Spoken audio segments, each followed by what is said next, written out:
ओम श्री हनुमते नमः। श्री हनुमान एस्ट्रोलॉजी प्रिय मित्रों नमस्कार। आज आपको जानकारी देंगे राहु महाराशि परिवर्तन के बारे में। अभी तक राहु वृषभ राशि में संचार कर रहे थे, लेकिन अब वक्री होकर मेष राशि में प्रवेश करेंगे। राहु और केतु हमेशा वक्री चलते हैं। वक्री मतलब रेट्रोग्रेड, पीछे की तरफ, यानी ये एक राशि पीछे।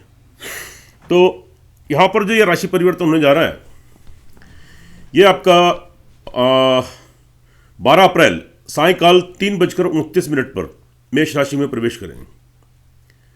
अब तक वृषभ राशि में संचार कर रहे थे। और तुला राशि, वृश्चिक राशि वाले जातकों की राशि के ऊपर इस राशि परिवर्तन का, राहु राशि परिवर्तन का क्या शुभाशुभ प्रभाव घटित होगा, इसकी आपको जानकारी देंगे। देखिए मित्रों, यह फलादेश चंद्र राशि पर आधारित है। आपको चंद्र राशि नहीं मालूम है तो अपने प्रचलित नाम से इसको देख लीजिए। और चैनल पर रहे तो आपसे विनती है, सब्सक्राइब करें, बेल आइकन बटन दबाएं। वीडियो अच्छी लगे तो कमेंट बॉक्स में जाएं, लिखें जय श्री राम, जय श्री हनुमान। देखिए, राहु का और केतु का, पर्टिकुलरली हम राहु की बात करेंगे, आपकी जन्म कुंडली में आपके जीवन पर बहुत बड़ा प्रभाव पड़ता है। हालांकि राहु केतु छाया ग्रह हैं, लेकिन इनको 9 ग्रहों में सम्मिलित किया गया। समुद्र मंथन के समय पर राहु भेष बदलकर देवताओं की श्रेणी में खड़े हो गए थे, देवताओं की लाइन में। विष्णु भगवान ने पहचान लिया, सुदर्शन चक्र से इनका धड़ अलग कर दिया। तो राहु तो धड़ है, ऊपर का हिस्सा है, ऊपर का पार्ट है, और केतु पूंछ यानी नीचे का। अब जब ये ऊपर का पार्ट हुआ तो इसका सीधा संबंध आपके ऊपरी हिस्से से और ब्रेन से इसका खास तौर से रिलेटेड है। यह आपके मस्तिष्क को बहुत इफेक्ट करता है, ब्रेन को बहुत इफेक्ट करता है। और चलायमान है, चंचल है, चित्त को चंचल करता है, मन को भ्रमित करता है, उन्माद की अवस्था पैदा करता है, स्टेबिलिटी में कमी करता है, मेमोरी का लॉस करता है। तो और इसकी नीली छाया है। आप सभी जानते हैं, जब सूर्य ग्रहण होता है, चंद्र ग्रहण होता है, तो राहु की छाया उसके ऊपर आ जाती है, नीली छाया, अंधेरा हो जाता है। तो इनका बहुत बड़ा प्रभाव जब कालसर्प दोष आपकी कुंडली में लगता है, तो राहु केतु आमने सामने जब बैठते हैं, उसके एक साइड में सारे ग्रह आ जाए, तो आप मान लीजिएगा कि आप राहु केतु यानी कालसर्प दोष से आप ग्रसित हैं। अब एक साइड में सारे ग्रह आ गए, इनकी नीली छाया से जब उनके ऊपर पड़ी, तो वो है अपने दशांतर दशा में शुभ ग्रह होने के बाद भी संपूर्ण फल की प्राप्ति नहीं कराते, यानी पावरलेस हो जाते हैं, अस्त हो जाते हैं। अगर डिग्री वाइज कोई ग्रह बहुत स्ट्रांग है तो थोड़े बहुत अपने प्रभाव देगा, बाकी डिग्री वाइज पावरलेस है, ऊपर से राहु केतु कालसर्प दोष के अंदर आप आ गए, तो संभवतः वह अपने शुभ फलों में कमी करता है। तो और राहु शुभ स्थिति होने पर रंग से राजाई बना देता है, अचानक से बड़े धन की प्राप्ति। और इसका जो संबंध है आपका केमिकल लीकर वाली चीज़ें, यानी जो नशीले पदार्थ हैं, इनसे भी राहु का संबंध है। शुभ स्थिति होने पर यह जातक को अपनी दशांतर दशा में बहुत बहुत ऊंचाइयों पर लेके जाता है और बड़े बड़े धन की प्राप्ति कराता है। और अशुभ स्थिति होने पर जातक का, जब इसकी दशांतर दशा आती है, जातक का मेमोरी लॉस होता है, चित्त चंचल, मन भ्रमित, यानी irritation, frustration, confusion, mental stability में कमी और मेमोरी का लॉस, उन्माद की अवस्था, नींद में प्रॉब्लम, ये राहु क्रिएट कराता है। अब बात करते हैं, आगे चलते हैं। इस वीडियो में तुला राशि और वृश्चिक राशि वालों के लिए जानकारी देंगे। पहले तुला राशि लेके चलते हैं। यहां पर जो राहु का ट्रांजिट हुआ है वह आपके सप्तम भाव में हुआ है, जो कि बहुत शुभ स्थिति नहीं कह सकते। यहां पर जो स्थिति बनती है, यहां पर यह स्थिति है आपकी कि आपका दाम्पत्य जीवन को थोड़ा प्रभावित करेगा। पति पत्नी में मतभेद, डिफरेंसेस, अगर आप विवाहित हैं, समय समय पर थोड़े घर के क्लेश, कलह, विचारों में डिफरेंसेस, या एक दूसरे की हेल्थ डिस्टर्ब, यानी पारिवारिक जीवन में थोड़ी सी प्रॉब्लम ये यहाँ पर क्रिएट करेगा। और साथ में जो विवाह संबंध जिनके होने जा रहा है, वहाँ थोड़ी प्रॉब्लम क्रिएट हो सकती है। प्रेम संबंधों में प्रॉब्लम आ सकती है। व्यवसायी हैं, बिजनेसमैन है, पार्टनरशिप में कोई करियर करना चाहते हैं, तो थोड़ी दिक्कत, थोड़ी प्रॉब्लम यहाँ पर थोड़ी असमंजस की स्थिति, थोड़े मिश्रित फल यहाँ पर आपको मिल सकते हैं। उसके बाद राहु जहाँ बैठते हैं वहाँ से 5वें भाव को, 7वें भाव को, 9वें भाव को देखते हैं। अब इनकी जो 5वीं दृष्टि पड़ी है राहु की, वह आपकी सोर्स ऑफ इनकम पर पड़ी है। यहां पर भी ये मिश्रित फल देगा। कभी कभी लाभ आपका ज़्यादा बढ़ा देगा और कभी कभी रुकावट भी क्रिएट कर देगा, लेकिन फिर भी सोर्स ऑफ इनकम, लाभ की स्थिति यहां पर ठीक रहेगी। समय समय पर आपको अच्छे धन की प्राप्ति भी हो सकती है, बड़ा लाभ मिल सकता है। और आपके बड़े भाई बहन, आपके मित्र वर्ग, उनसे थोड़ा संबंध अपने ठीक रखें, क्योंकि कभी कभी संबंधों में थोड़ी खटास, थोड़े डिफरेंसेस क्रिएट हो सकते हैं, तो अपने संबंधों को बरकरार रखें। 7वीं दृष्टि फर्स्ट हाउस पर पड़ रही है, यहाँ पर केतु विराजमान है, तो थोड़ा सा शारीरिक मानसिक संतुलन यहाँ भी आपका थोड़ा सा गड़बड़ाएगा, लेकिन फिर वो मैनेज भी हो जाएगा। कार्य करने की शैली, विल पावर, आपकी इच्छा शक्ति स्ट्रांग तो रहेगी, लेकिन कभी कभी असमंजस की स्थिति, मेंटल स्टेबिलिटी में कमी, डिसीजन लेने की पोजीशन नहीं, या समय समय पर थोड़े बहुत हेल्थ इश्यूज यहाँ पर क्रिएट हो सकते हैं। 9वीं दृष्टि जो इनकी पड़ रही है वह आपकी यहाँ पर 3rd हाउस पर पड़ रही है। समय समय पर नेगेटिविटी, नकारात्मकता, नकारात्मक सोच, लेकिन वह सकारात्मकता में भी बदल जाएगी। यात्राएं छोटी मोटी करते हैं, ट्रैवलिंग करते हैं, तो थोड़ा सावधानी बरतें। छोटे भाई बहन, मित्र वर्ग, प्रिय बंधु, वेलविशर, मिलने जुलने वाले लोग,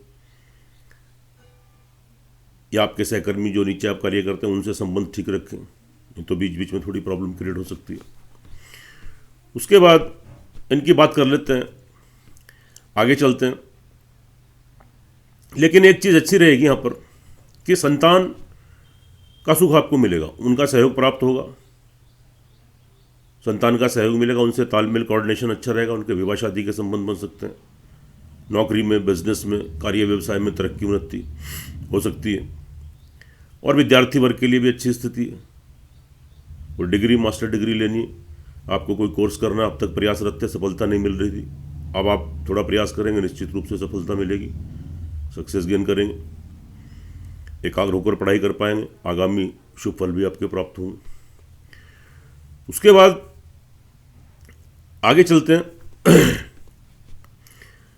यहाँ पर परिवार वालों का लाभ सहयोग मिलेगा, क्योंकि यहाँ से राहु छठे आपके 2nd हाउस से।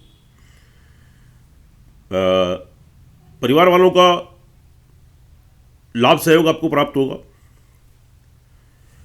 और साथ में पैतृक संपत्ति की प्राप्ति आपको हो सकती है। आपके जमा धन कोष में अचानक बड़ी वृद्धि हो सकती है, परिवार वालों का लाभ सहयोग मिलेगा। तो ऑल ओवर पारिवारिक स्थिति और फाइनेंस की स्थिति आपकी यहाँ पर ठीक रहेगी।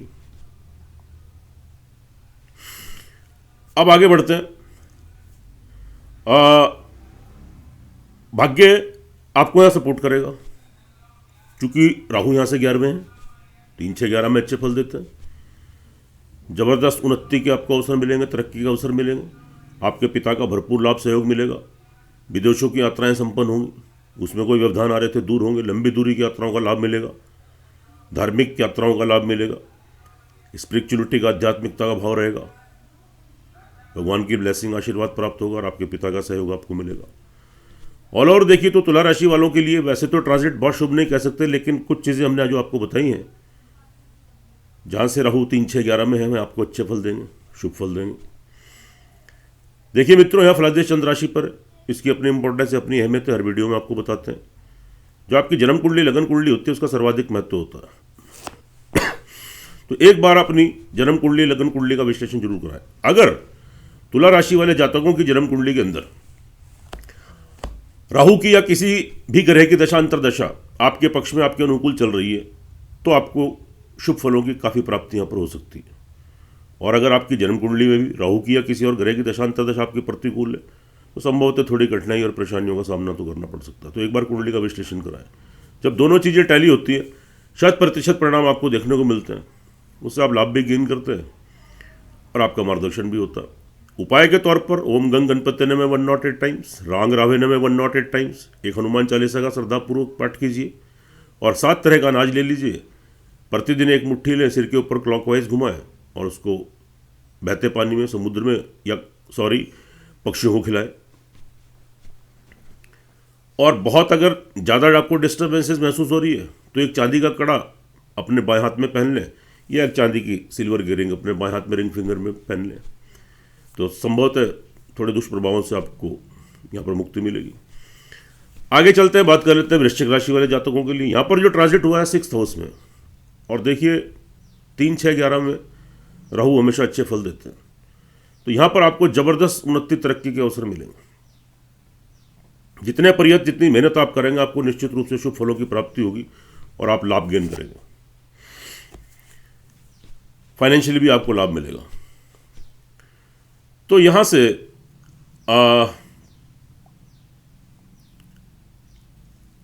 नई नौकरी लगने के योग आपके बन सकते हैं। नौकरी कर रहे हैं, तरक्की उन्नति के अवसर मिलेंगे, शत्रुओं से छुटकारा मिलेगा।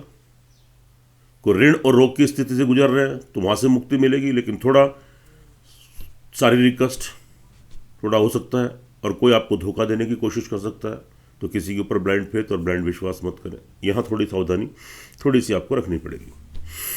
उसके बाद जहाँ बैठते हैं 5वें, 7वें, 9वें भाव को देखते हैं। 5वीं दृष्टि करियर पर पड़ी, मिश्रित फल मिलेंगे। कोई बदलाव, कोई चेंजेस हो सकता है आपकी नौकरी में, स्थान परिवर्तन हो सकता है, नौकरी परिवर्तन हो सकता है, आपके बिजनेस व्यवसाय में कोई परिवर्तन आपका हो सकता है, उसमें चेंजेस हैं। लेकिन बहुत बड़ा बदलाव मत करें, बहुत सोच समझ कर धैर्यपूर्वक कोई भी आप निर्णय लें। लेकिन जितनी पुरुषार्थ, जितनी मेहनत करेंगे उसका फल भी आपको जरूर मिलेगा। उसके बाद जो जातक विदेशों में हैं उनके लिए थोड़ी सी स्थिति संघर्षपूर्ण रहने वाली है, क्योंकि वहां पर केतु भी विराजमान है। तो वेस्ट एक्सपेंडिचर, पैसे का नुकसान, कोई गुप्त रोग भी हो सकते हैं, हेल्थ आपकी डिस्टर्ब हो सकती है। विदेशों की यात्राएं करते हैं, उसमें पैसा फंस सकता है, अटक सकता है। कि एक्सपोर्ट इंपोर्ट का अगर आप कोई कार्य करते हैं, आपके कॉन्ट्रैक्ट्स खराब हो सकते हैं, विदेश यात्राओं से नुकसान हो सकता है। कोर्ट कचहरी में कोई मुकदमा वगैरह आपका विचाराधीन है या चल रहा है, उसमें प्रॉब्लम आ सकती है, या कोई नया कोई ऐसा कोई लड़ाई झगड़ा, कोई केस यहाँ पर आपके ऊपर बन सकता है, तो थोड़ा ध्यान देने की ज़रूरत है। परिवार वालों का लाभ सहयोग मिलेगा, पैतृक संपत्ति मिल सकती है। समय समय पर थोड़ी वाद विवाद की स्थिति जरूर बनेगी, लेकिन उसमें चिंतित होने की ज़रूरत नहीं है। स्थिति आपके अनुकूल, आपके पक्ष में रहेगी। जमा धन कोष, बैंक बैलेंस में आपकी वृद्धि होगी। अब उसके बाद भूमि, मकान, वाहन, प्रॉपर्टी का लाभ मिलेगा, क्योंकि राहु वहाँ से तीसरे हैं, 3rd हाउस में अच्छे फल देते हैं। अगर आप कोई संपत्ति, प्रॉपर्टी, कोई वाहन या कोई घर में कोई लग्जरी आइटम लेना चाहते हैं, तो कोई योजना बना रहे हैं, तो निश्चित रूप से आपको उसकी प्राप्तियों की प्रयास कीजिए। इससे पहले व्यवधान दिक्कतें आ रही थी, दूर होंगी। कोई संपत्ति की प्राप्ति आपको हो सकती है, मकान की आपकी प्राप्ति हो, मतलब आपको हो सकती है। आपकी माता जी का भरपूर लाभ सहयोग मिलेगा, उनसे कोई फाइनेंशियली हेल्प मिल सकती है। घर में लग्जरी आइटम्स बढ़ेंगे, सुख शांति का माहौल बनेगा, अच्छी स्थिति है। उसके बाद यहाँ पर शारीरिक मानसिक संतुलन ठीक रहेगा। कार्य करने की शैली, कार्य करने की क्षमता, विल पावर आपकी स्ट्रांग हो जाएगी। बॉडी लैंग्वेज निखर कर उभर कर सामने आएगी। नए नए आइडियाज़, नए नए विचार आपके दिमाग में आएंगे। और धैर्य और संयम रखते हुए, बुद्धिमत्ता का परिचय देते हुए निर्णय लेकर आप जो कार्य करेंगे, निश्चित रूप से सफलता मिलेगी। आपकी इंपॉर्टेंस बढ़ेगी, आपका पराक्रम बढ़ेगा, आपकी अहमियत बढ़ेगी। अच्छी स्थिति है, शुभ स्थिति है। उसके बाद यहाँ पर जो स्थिति आपकी बन रही है, अचानक से आपको कोई ब्लैक मनी, गुप्त धन की प्राप्ति भी हो सकती है। और कोई गुप्त रोगों से अगर आप त्रस्त हैं तो वहाँ से भी आपको मुक्ति मिल सकती है। ब्लैक मनी, जुआ, सट्टा, लॉटरी काम करते हैं या कोई रिश्वत का काम करते हैं, तो आपको यहाँ पर अच्छी प्राप्ति हो सकती है। ऑल ओवर देखिए तो वृश्चिक राशि वाले जातकों के लिए जो ये ट्रांजिट है, राहु का राशि परिवर्तन शुभ फल देने वाला है, ये तय है। लेकिन मित्रों, यह फलादेश चंद्र राशि पर आधारित है। इसकी अपनी इंपॉर्टेंस है, अपनी अहमियत है, हर वीडियो में आपको बताते हैं। लेकिन जो आपकी लगन कुंडली, जन्म कुंडली होती है, उसका सर्वाधिक महत्व होता है। एक बार उसका विश्लेषण जरूर कराएं। जब दोनों चीज़ें टैली होती हैं 100% परिणाम देखने को मिलते हैं। अगर आपकी लगन कुंडली जन्म कुंडली के अंदर किसी ग्रह की या राहु की दशा अंतरदशा आपके अनुकूल चल रही है तो निश्चित मानिए आपको यहाँ पर ये जो 18 महीने राहु के हैं, 1.5 साल, यानी आपको बहुत शुभ फलों की प्राप्ति होगी। और अगर आपकी जन्म कुंडली के अंदर किसी ग्रह की या राहु की दशा अंतरदशा आपके प्रतिकूल चल रही है तो संभवतः थोड़ी परेशानियाँ, थोड़ी अड़चनें, थोड़ी रुकावटें आपको देखने को मिल सकती है। थोड़ा मानसिक कष्ट भी हो सकता है, शत्रु कष्ट भी आपको हो सकता है। तो थोड़ा उपाय करने की ज़रूरत है। 7 तरह का अनाज ले लें, सिर के ऊपर उसको 7 तरह का अनाज लेकर एक जगह इकट्ठा करके रख लें, डेली एक मुट्ठी निकालें, सिर के ऊपर 7 बार क्लॉकवाइज घुमाएं और पक्षियों को खिलाते हैं। सिंपल सा उपाय। तो थोड़े बहुत दुष्प्रभाव, उनसे मुक्ति मिलेगी, तरक्की उन्नति के अवसर प्राप्त होंगे। सुखी रहें, स्वस्थ रहें, हंसते रहें, मुस्कुराते रहें। जय श्री राम, जय श्री हनुमान।